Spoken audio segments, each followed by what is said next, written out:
Hey guys, it's Mrs. Horner again. We are reading our story, My Survival, A Girl on Schindler's List. And in the last video, we finished chapter 9. So we are going to continue to chapter 10. In the end of the last chapter, remember, she was talking about how Oscar Schindler saved them and how his wife helped with all the Jews who had gotten sick. So we're on to chapter 10. It is called 1944 to 1945, War's End. By January 18th, 1945, it was clear that Germany was about to lose the war, and the Nazis decided the time had come to murder all remaining Jewish prisoners. We learned later what happened to the prisoners in Auschwitz. Guards lined them up in front of the gates and force-marched them to camps in Germany and Austria. This was one of the worst winters in history, with temperatures dropping to 30 degrees below zero. About 60,000 prisoners departed in columns 5 across, long lines of miserable, freezing human beings made to walk for their lives, death marches, as they were called. For days, prisoners marched through the piercing cold and snow. Whoever was too exhausted to continue walking was shot and left to die by the side of the road. That would have been our fate if not for Oscar. While other prisoners were freezing and starving, we were safe inside his factory. But now Oscar was in trouble. The Russian forces coming to liberate the camps would not see him as a hero the way we did. They would see him as a Nazi businessman who manufactured ammunition for the German army and had concentration camp prisoners working for him. He would surely be made to stand trial and possibly be hanged for his war crimes. The time had come for him to flee. In May 1945, with Russian soldiers only a day away, Oscar called for all his workers and all the German guards to gather in the factory. First, he spoke to us. "My children," he said, "you are saved. Germany has lost the war." He then asked us we not go into the neighboring houses to steal anything. "Prove yourself worthy of the millions of victims among you and refrain from any individual acts of revenge and terror," he said. Then he turned to the Nazi guards and began by thanking them for being humane towards his workers. It was a good strategy to compliment them, because they were Nazi soldiers and quite capable of killing us all before the Russians arrived. "You have a choice," he told the Germans. "You can stay here, wait for the Russians, and be arrested for war crimes.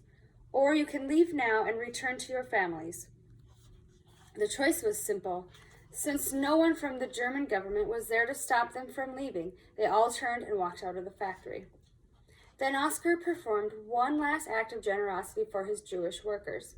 To each worker, he gave a bottle of vodka, a pair of shoes, and 3 yards of fabric. These rare goods would bring a high price on the black market, and the money would buy us food on our journey home to Krakow. We gave him a gift in return, a ring made from a gold tooth donated by one of the Jewish workers, and a letter of appreciation that spelled out his many acts of kindness towards us. Then we all formed a line, walked up one by one, and kissed the hands of Oscar and Emily Schindler. Everyone wept to see them leave. "I wish I could have done more," he said, "but I must leave you now. Goodbye." Oscar and Emily drove away. Eventually, they succeeded in reaching the area where American troops were in charge. Because the Americans were arresting all the Nazis they could find, our letter of appreciation helped the Schindlers avoid prison.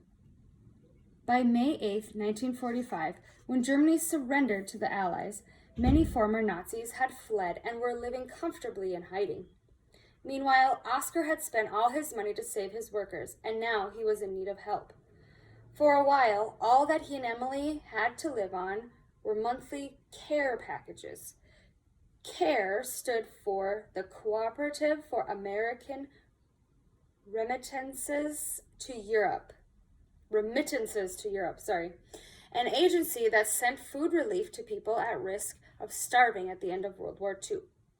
CARE packages typically contained cans of meat, bags of powdered eggs, boxes of preserves, margarine, sugar, powdered milk, and coffee. Living on such charity was a difficult adjustment for the Schindlers, who once had been wealthy. Eventually, the Jewish community found out that the man who had saved more than 1,000 Jews was himself in need, and leaders of Jewish relief organizations realized they had to do something to help him. Germany was not safe for Oscar, who was attacked in the streets as a Jew lover. In 1949, Jewish organizations arranged for Oscar and Emily to relocate to Argentina, where there were business opportunities and where they could start a new life. For a while, Oscar tried to open a factory in Argentina, but his health was not good and the business failed. In 1957, he went back to Germany, where the Jewish community supported him with monthly checks. In 1964, he suffered a heart attack, and his health never recovered.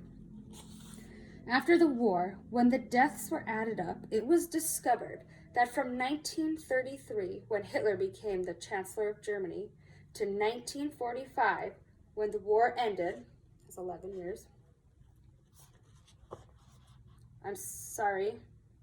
12 years.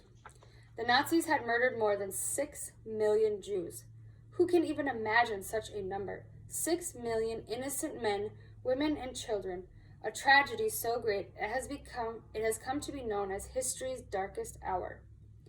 During those terrible years, some Christians had taken immense risks to help save Jews, and in the 1950s, the government of Israel awarded these good people the title Righteous Gentiles. Oskar Schindler had not started out in life righteously. He drank and smoked. He enjoyed the company of women, and his goal in Krakow in the early days of the war was simply just to make money. Yet over time he changed. He wanted to save his workers, and to do so, he spent all his money bribing German officials and purchasing food and medicine. He risked his life and went broke to save me and more than 1,000 other Jewish prisoners. Before he died in 1974, at age 66, he asked to be buried in Jerusalem, the holiest of cities for Jews. Emily died in Germany in 2001 at age 94.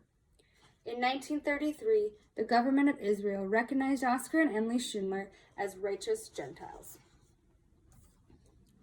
All right, that is the end of chapter 10. We only have a few chapters left. I think there's 3 chapters. But the last 2 chapters I think we can do in one video because they're a little bit shorter. So chapter 10, they talked about when the war came to an end and how Oskar Schindler and his wife had kind of spent all their money helping the Jewish people. So they had to get help from the people that they helped. And they got awarded with the Gentile Award for helping the Jews during the war. So, the next video we will do chapter 11, and our story is almost over, so I hope you're enjoying.